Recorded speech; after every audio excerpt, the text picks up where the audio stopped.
আসসালামু আলাইকুম ওয়া রাহমাতুল্লাহি ওয়া বারাকাতুহু। 1 মিনিট মাদ্রাসা ইউটিউব চ্যানেলে সম্মানিত দিনী ভাই বোনেরা, আশা করি আল্লাহ তাআলার অশেষ রহমতে ভালো আছেন, সুস্থ আছেন। আলহামদুলিল্লাহ। দেখতে দেখতে আজকে 21শে কদর, 21শে শবে কদরে এই রাতে মাত্র একবার পড়বেন দিনী ভাই বোনেরা একটি ছোট্ট দোয়া। আল্লাহ তাআলা চাহে তো সারা রাত ইবাদতের সওয়াব আপনার আমল নামায় লেখা হবে। আমি আশা করছি আপনারা ভিডিওটি মনোযোগ দিয়ে আমলে নিয়তে দেখবেন। রমজান মাসের সবচেয়ে মহিমান্বিত রাত হলো এই শবে কদরের রাত। এই রাতের ইবাদত হাজার মাসের ইবাদতের চেয়ে উত্তম। সুবহানাল্লাহ।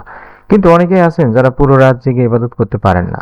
তাদের জন্য আজ আমি এমন একটি ছোট্ট দোয়া ও জিকির শেয়ার করব।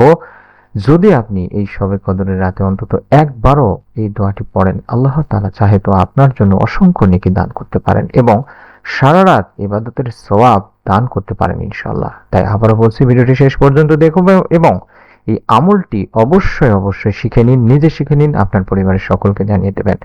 প্রথমে জানবো শবে কদরের রাতের গুরুত্ব নিয়ে। আল্লাহ তাআলা নিজে কোরআনুল কারিমে এই বিষয়ে বলেছেন, লাইলাতুল কদর হাজার মাসের চেয়ে উত্তম। সুবহানাল্লাহ। সূরা আল কদরে বলা হয়েছে, অর্থাৎ কেউ যদি এই একটি রাতের ইবাদত করতে পারে তাহলে তার ইবাদতের সওয়াব 83 বছর 4 মাসের ইবাদতের থেকেও বেশি। সুবহানাল্লাহ।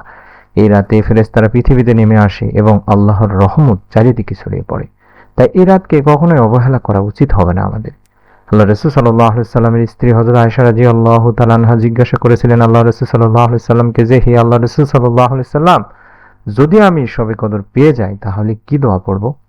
তখন নবী সাল্লাল্লাহু আলাইহি সাল্লাম তাকে এই দোয়াটি পড়তে শিখিয়েছিলেন, অর্থাৎ এই দোয়াটি পড়তে বলেছিলেন, আল্লাহুম্মা ইন্নাকা আফুউন তুহিব্বুল আফওয়া ফাফু আন্নি।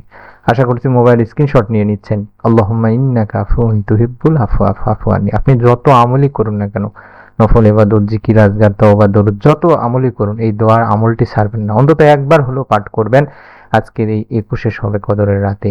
এই দোয়াতে আমরা বলছি, হে আল্লাহ, আপনি ক্ষমাশীল, ক্ষমা করতে ভালোবাসেন, তাই আমাকে ক্ষমা করে দিন।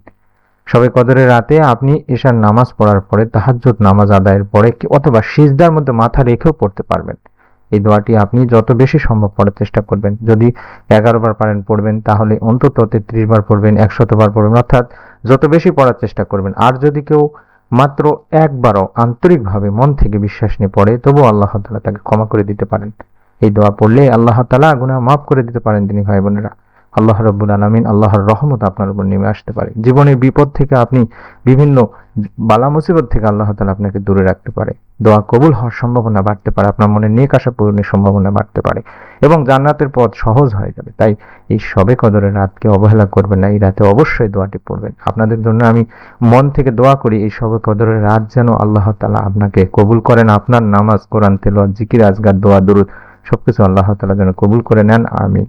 আপনাদের কাছে অনুরোধ করছি, যারা ভিডিওটি দেখলেন তারা নিজে আমলটি করবেন, আপনার নিকট আত্মীয় স্বজন কাছের মানুষজনকেও বলবেন। আর নতুন আমলের ভিডিও পাওয়ার জন্য চ্যানেলটি সাবস্ক্রাইব করে রাখবেন। সকলে ভালো থাকুন, সুস্থ থাকুন। আসসালামু আলাইকুম ওয়া রাহমাতুল্লাহি ওয়া বারাকাতুহু।